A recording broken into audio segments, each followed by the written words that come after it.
tasseled red velvet drapes that blocked the afternoon sun. Muted oriental rugs covered generous sections of the dark wood floor. Vivid oil paintings lined the paneled walls. And plush leather armchairs invited weary visitors to linger by the massive carved fireplace. There were vases of lilies as well as bright orange marigolds. Both were flowers of death. The lilies in many Western cultures, the marigolds in Mexico for Day of the Dead. The whole apartment looked like a stage set for a Victorian play, for some convoluted murder mystery, to be precise. "Officially, we're on the 14th floor," Romero mentioned as he trailed after me. "Not the 13th. Only because otherwise rational men and women pretend there's no 13th floor when they build buildings. It's such a holdover from another time. It's almost charming." "Charming or not, a man was in here with all these bad luck signs, and now he's dead, stabbed in the heart. Look, Lily." The inspector continued with a half-embarrassed, half-weary look on his face. "You know it pains me to ask for your help, but I thought you might be able to offer certain insights into this case. Can you tell me anything?" I thought for a moment. "You already know about the bad luck signs, but those are mostly superstitions, except for the mirror and the ladder. Oh, and the poor bird. But even if they were potent, they wouldn't lead to murder. Bad luck omens are more subtle than that, and they tend to work on a bit of a time delay." "So he was just an eccentric guy who likes signs of bad luck? You don't feel anything?" I took a deep breath and approached the body. "May I touch him?" "Go ahead." I reached out and laid the fingertips of my left hand on Zazi's cold, waxy forehead. He looked only a little older than I, maybe early 30s. Despite the grayish tone of his skin, it was clear he had once been good-looking. Dark hair and delicate wings of eyebrows set off even, romantic features.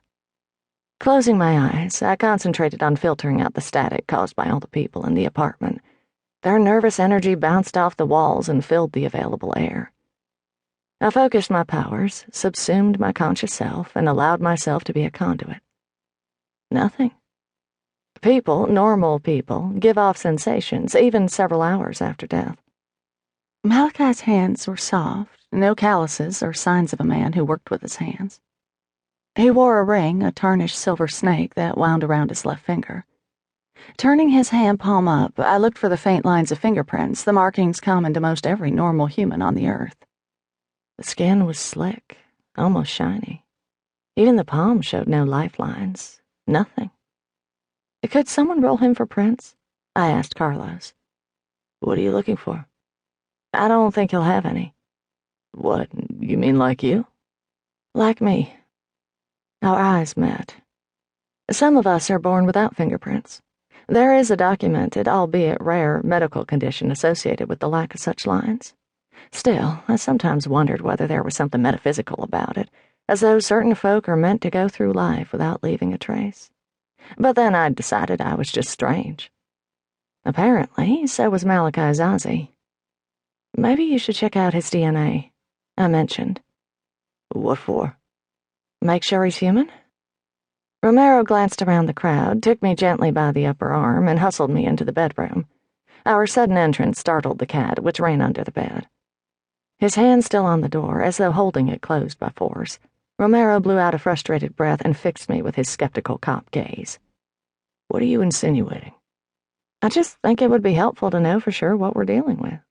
If he's not human, then—" He swore under his breath and rubbed the back of his neck. "What would he be? Please tell me we're not talking about a demon." I flinched. In my world, people don't go around casually invoking the names of demons. "Of course not," I said. The inspector visibly relaxed until I added, I doubt it. It could be anything, really." "Such as?" "A doppelganger, a changeling, or maybe just odd, like me." Avoiding Romero's eyes, I started poking around the bedroom. It was a masculine room, full of polished antiques like the rest of the apartment. My interest was immediately caught by an ornate cherry armoire, its doors open to reveal a bonanza of silks and satins, ladies' gowns and gentlemen's suits from another era. The late 1800s, I would say offhand. The clothes were gorgeous and incredibly rare in such good condition. "What's all this?" I asked. "I don't know, and I don't